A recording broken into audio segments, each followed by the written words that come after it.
Exactly 26 years ago today, northwest Somalia broke away from the rest of the country and declared itself independent. The breakaway republic is arguably one of the most stable places in the Horn of Africa. But more than a quarter of a century on, and not one single other country recognizes it as a state. So how far has the country come? That's a question I put to the foreign minister a little bit earlier. I think we have come a long way since then. In 1991, the country was absolutely destroyed. The capital city, Hargeisa, was just a rubble. Today, if you visit Hargeisa, it's totally different. You know, it's a bustling metropolis with almost 1 million people. So I think we have really come a long way. Let's talk about the issue of elections. I just want to read you a quote from Antonio Guterres, who said he's concerned about the continued delays in both presidential and parliamentary elections in Somaliland, and he said it's steadily eroding the promise of increased credibility that Somaliland held. How would you answer him?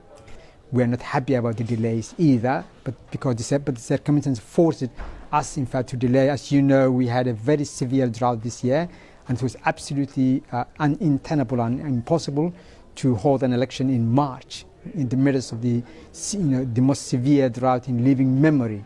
And that's why we have postponed until November, and I think we are on course, and we'll have the elections in November. So is that a guarantee that you're giving? I think I can almost say yes, there is a guarantee. You're celebrating 26 years, more than a quarter of a century since you declared independence. Still, your country is not internationally recognised. I think we're partially recognised. Somaliland is recognised as a de facto state. Everybody recognizes the reality on the ground, that there is a country called Somaliland, you know, and that there is a state. But it's not recognised by the EU, by the United Nations. It's not a member of the AU, is it? Well, it's the sovereignty that's not recognized, but as a state is recognized.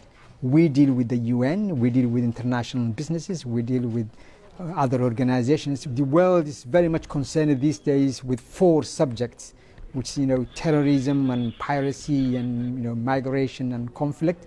And I think the recognition of Somaliland will really play a major role in ensuring that we have a peaceful Horn and a democratic Horn, and that we will be able to create, job opportunities for our young people if recognized. As you move into the next 25 years, how would you like to see your country moving forward? We're trying to, first, is to build our economy. That's also a major task in front of us. At the same time, we would like in the coming years to also deal with this issue of sovereignty. Particularly, we would like to resolve the issue between Somaliland and Somalia through a dialogue.